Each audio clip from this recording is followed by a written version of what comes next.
transposition of the great arteries is a very appropriately named congenital heart defect because it's where the two major vessels that carry blood away from the heart, the aorta and the pulmonary artery, are switched.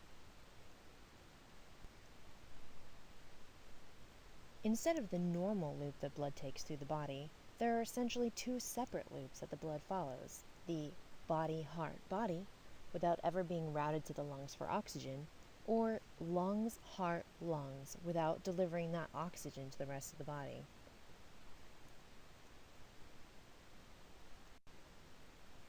Symptoms include cyanosis, clubbing of the fingers and toes, poor feeding, and shortness of breath. These symptoms appear at birth or very soon afterwards. How bad the symptoms are depends on the type and size of additional heart defects. The cause of most congenital heart defects is unknown, but factors may include maternal age over 40, alcoholism, diabetes, poor prenatal nutrition, or viral illnesses during pregnancy.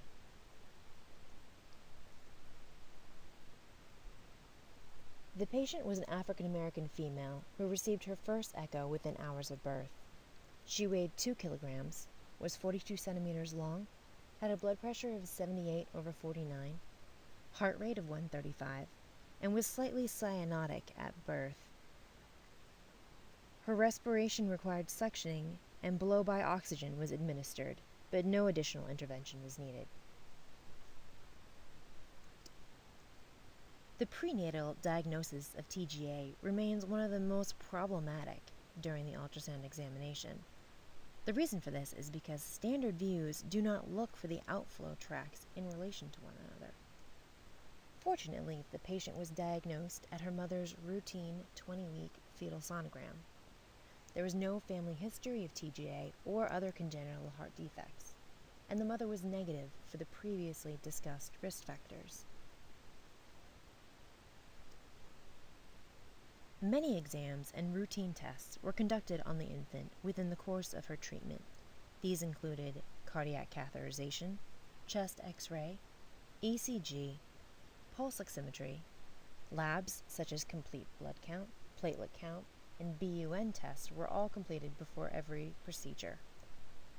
All findings supported the diagnosis of TGA.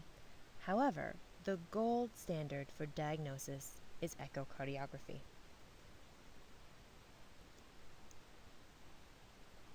Her 12-lead ECG showed a right axis deviation and right ventricular hypertrophy.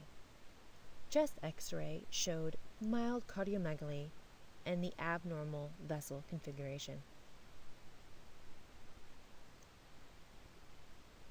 The picture on the left is a map of how the heart is laid out in TGA. The right side shows the normal crisscrossing of the great vessels, and to the left of that shows the pulmonary artery and the aorta situated side by side as they do in transposition of the great arteries.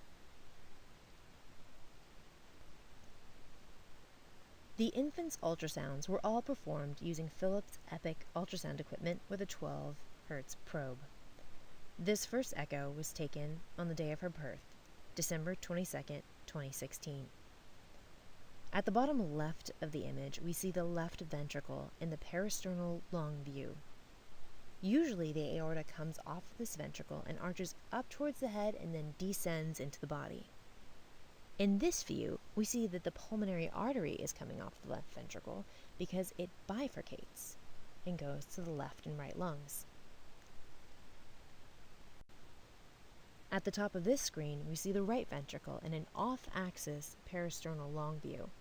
We would usually see the pulmonary artery coming off and bifurcating. Instead, we see the aorta arching up and over the heart.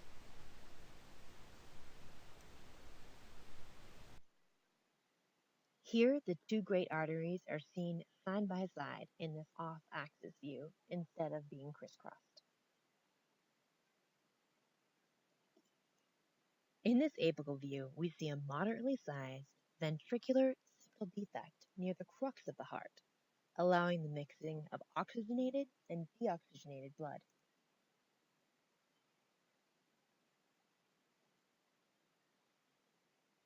This color flow Doppler shows the mixing of blood across the septum.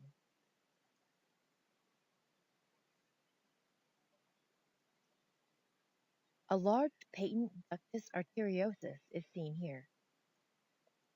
A PDA is a persistent opening between the two major arteries from the heart. The opening is a normal part of a fetus's circulatory system before birth that usually closes shortly after birth. In this case, the opening is allowing for the mixing of oxygenated and deoxygenated blood.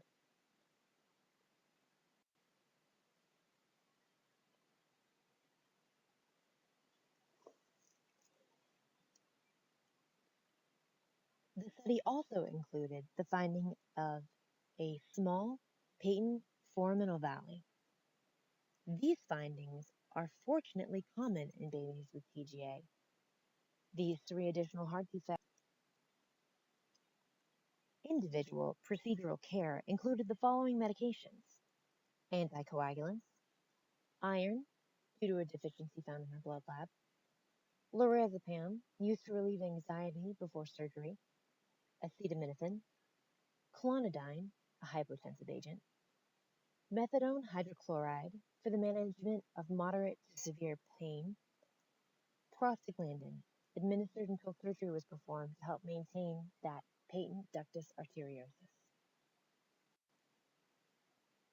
At 3 weeks old, on January 11th, the infant had a balloon atrial septostomy.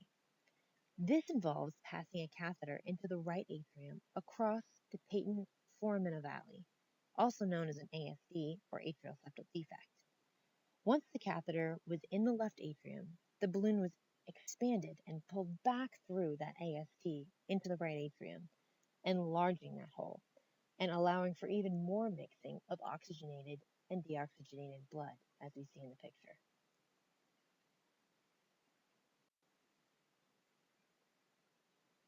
These are the pictures post-surgically of the enlarged patent foramen ovale.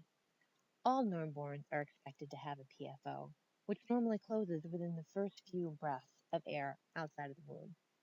This is a normal part of fetal circulation.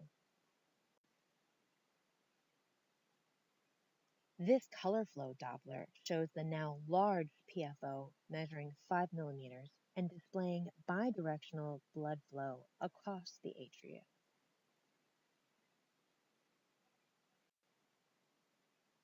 Dr. Vincent Tam, pediatric cardiothoracic surgeon at Cook Children's Hospital, elected to perform what is considered the gold standard in TGA correction, the LeCompte procedure.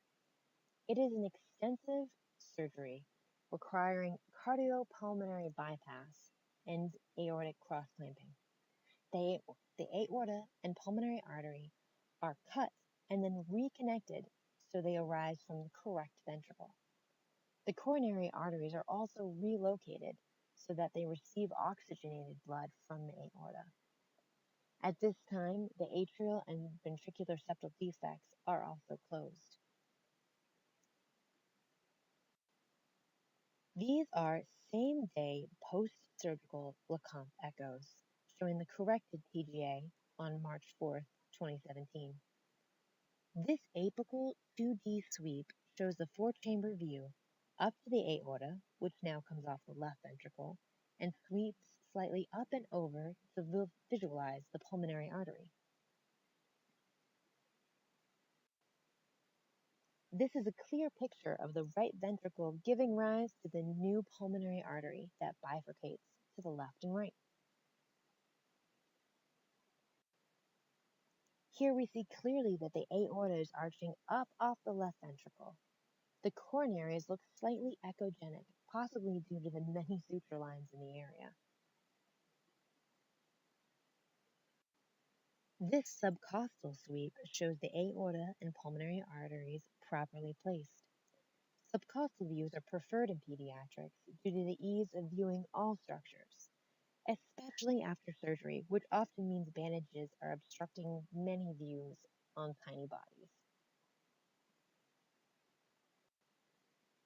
This side-by-side subcostal short-axis sweep looks at the heart from the apex to the base and follows both great arteries.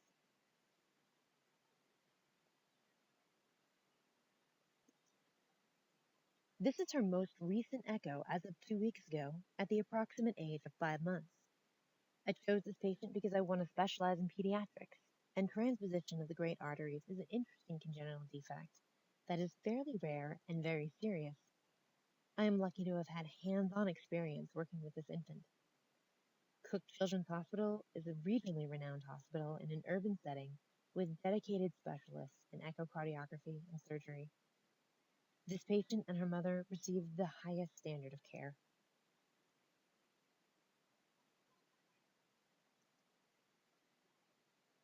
Complications consist of stenosis of the aorta or pulmonary artery, myocardial infarction, post-operative bleeding and tamponade, and coronary artery stenosis.